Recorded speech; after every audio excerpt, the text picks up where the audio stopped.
Okay, gosh, I used to speak in the morning. Today I'm very happy to be speak last, and we can be all relaxed. Now the context is done, and so I will attempt to share our from CM Venture how we invest in renewable carbon.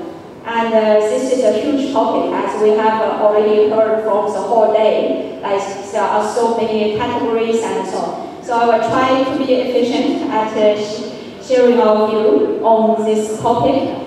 So renewable carbon, as I said, we have three sources. So you have the bio, the green, then you have the CO2 from that atmosphere, and then you have the recycling. And from this chart, we are not going to talk in detail, but just want to show that from there are so many different pathways from these sources to the end products. That's why it's a very big and complicated field to invest in or to understand completely. So when we look at anything and share our investment thesis, we always need a framework. So anything we always have two axes. So for this topic, we really have look at four. Second is a performance comparison. The third I put is availability, because there is a minimum viable scale for many what I call MVS instead of MVP, because some of the technology you need large scale to be cost effective or to be viable. So we have availability or at minimum viable scale, and then you have the carbon footprint of the process itself, because even recycling or the from biosource, it would emit carbon during the process. So what is on the scale, when you have one, like what's the best? So for the cost of competitiveness, we say one is equivalent to conventional method, which is very easy to understand. If you are same cost as conventional, you are good. And for the performance, it's the same. If you are performing the same as conventional method, conventional material, then you are like at a maximum scale. And on the availability side, we say one is to have no constraint on raw material supply. So if you have no constraint, you can get any, for your minimum viable, you can have abundant, limitless source of supply. And then on the carbon footprint, so yes, the best is to have no carbon emission at all, right, from the process. So the best, as you can imagine, is if everything is 1, 1, 1, 1, then I don't think we will need to have the conference today, because the world is already solved all the problems. So nothing is 1, 1, 1, 1. So it's a matter of looking at every area in terms of how they fall onto this scaled map.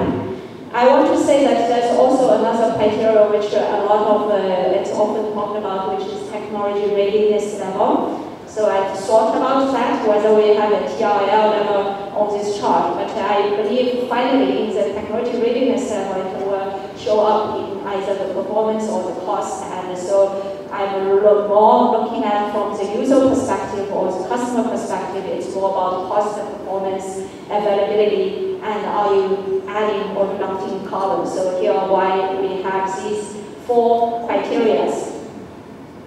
So first one is the CO2 utilization and the renewable energy. So why CO2 utilization is so tied to renewable energy instead of just the CO2 is because a lot of the pathway actually rely on hydrogen. If you just have CO2, you have not much of a whole lot to do. You can still have, say, electrochemistry or other chemical transformation, which is what Econic does. One of our portfolio company, Econic, takes CO2 and through a pure chemical process put the CO2 into the molecule. But this is one of the very few areas where you see it doesn't connect a solid line to hydrogen. Everything else, you can see it's a red line going everywhere into basically you need a hydrogen as an energy source, because CO2 is a very, very inert molecule. So hydrogen provides that energy that is really needed for the reaction. So we heard this morning from Dr. Thomas about gas fermentation. And gas fermentation is we invest in noble nutrients. It takes CO2, but it also needs hydrogen to provide that energy to the bacteria to grow. And so why it's important is I believe that the renewable hydrogen, the green hydrogen cost is coming down dramatically, especially in China, because the renewable energy cost is coming down very quickly in China. So now on the China, Inner Mongolia or those areas, renewable energy can be as cheap as 20 cents per kilowatt hour. So if you take the electrolyzer that is now 4.5 kilowatt hour for the production of hydrogen, hydrogen cost is coming down dramatically, and we believe it's very feasible for hydrogen cost to go down to $3 or $2. So for this whole field to take off, CO2 plus hydrogen to make chemicals, we believe it's the turning point comes from the hydrogen cost reduction, because CO2 plus hydrogen can make a lot of the chemical paths. So in terms of CO2 to X, we have three lines here. By the way, it's not so scientific, I cannot possibly cover all the field. I'm just giving you a representative, and so feel free to discuss with me later. So CO2 to protein we put as in actually performance is better, because as we can see from both novel nutrients and many of the protein production, actually the protein produced is better content, higher density than naturally derived protein like from fish or fish meal. So it's one of the rare cases actually the performance exceeds 1.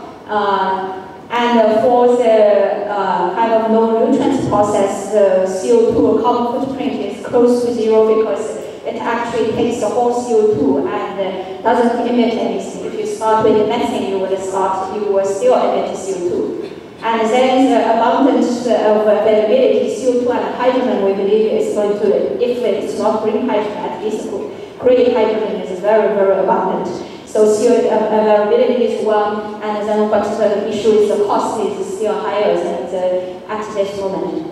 But if we look at the CO2 to next is chemical, we believe that it is also possible to have a different performance, better performance. And the economics showed that with the CO2 incorporation, you can produce a material that is better than a regular polyol.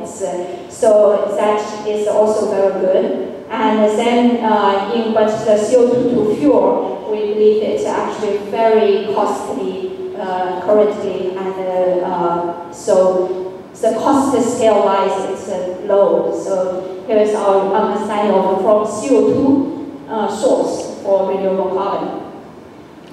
And then for bio to carbon, so it's very complicated again, you can see from, but the feedstock evolution already has gone from first generation to a second generation, because from a first generation, if you use the food, it always has the issue of competing with food consumption. So you really need to move to feedstocks that are not food. So it's the second generation, and then you can take the sugar and make it into carbon 2, carbon 3, 4, 5, and then syngas, and then you make it intermediate. And so process-wise, you have the thermochemical process or biochemical process, but you really need both process in order to produce either fuel or any other chemical.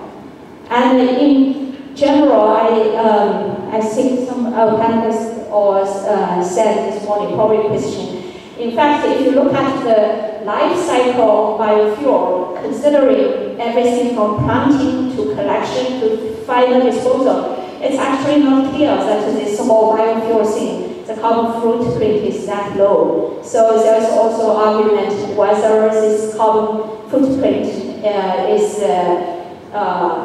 as low as we think. But I think, overall, the main problem with this whole bio to fuel or chemical space is in the availability.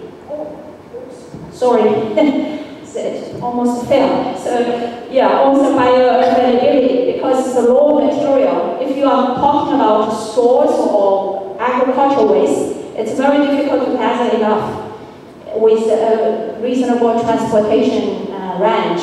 So therefore, the availability of biofeedstock is a big issue for biofuel or biochemical. US is very good for biofuel because agriculture is so developed, right? So there's a big agriculture and it's very easy to gather. While in China we have small agricultural plots, so it's difficult to gather enough of these biosources to make fuel. And then the cost-wise, it's also not that competitive, especially in China. In the US, it's more competitive because the scale is larger.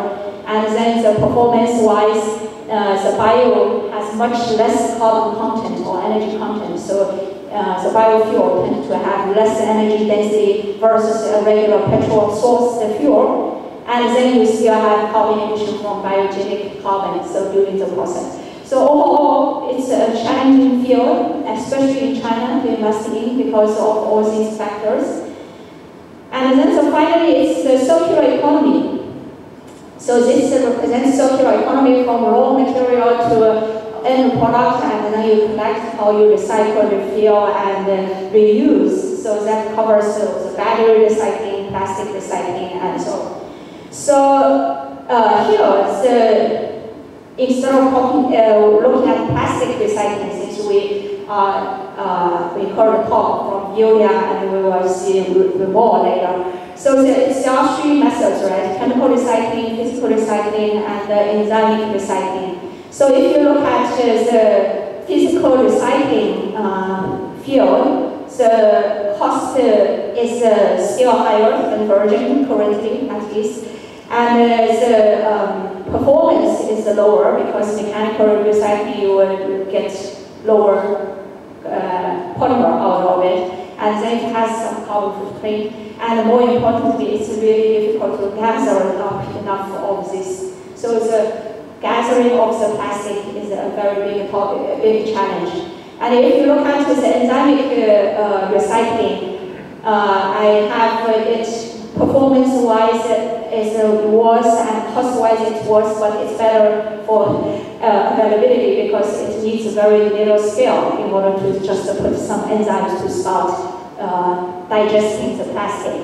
But the technology is not mature, so the cost is high and the performance is a bit low.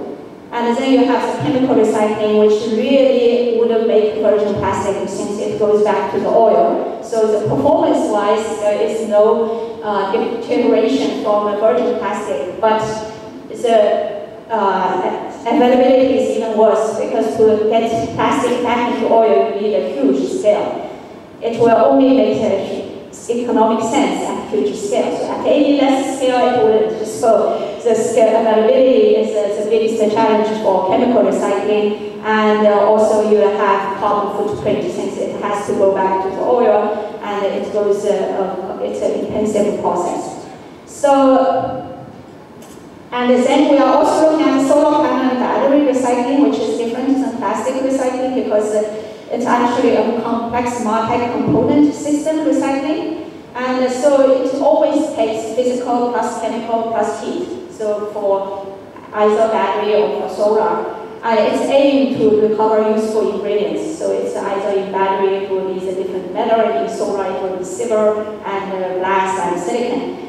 And if you look at the solar panel recycling and the battery cycle recycling, I believe solar panel does have one advantage, which is it's very easy to collect because these are solar farms with 5 gigawatts, and so you can get 5 gigawatts of solar panel in one location. You don't have to go to many different EV cars to pick up your battery. So for the solar recycling, it benefits from having very good supply of this, and it can also go back to pure silver, pure silicon, and to be used. It's not like the silicon can be as efficient as the original silicon by maybe 2% difference. So that's very good. And then the carbon footprint, we have been looking at companies and it's not that great, so it's that big. So yeah, it's a very interesting field. and it's going to grow very rapidly because the solar panels are coming to the end of life. So we are looking very heavily into potentially investing in this area. And then the battery recycling, we are still studying, but one of the challenges is in terms of how you collect enough battery for recycling, right? So the availability. So challenge of renewable carbon, I want to say throughout all these three areas, so we summarize what are the challenges for the renewable carbon as a total segment. So first, it's really hard to collect. It's fragmented supply, right? Because the human life is built on one-way supply chain, which is going from factory to the consumer door. But if you want to then go back, reverse supply chain from consumer home to a central factory, there is no reverse supply chain. So it's hard to collect. So that's the supply issue is a big issue. And then second is the low carbon or energy concentration. So for bio source, for example, you have actually its carbon content is much lower than if you can dig out oil from the ground. So a lot of the recycled source is not as energy efficient or energy dense as the non-renewable carbon. And then the third, which a lot of the talk mentioned today, is policy uncertainties, right? So whether Trump is president or not, or whether China is going to come out with their own standard or not. And so those are the challenges, I believe, for investing in renewable carbon. But still, we have already invested in 4 companies in the field.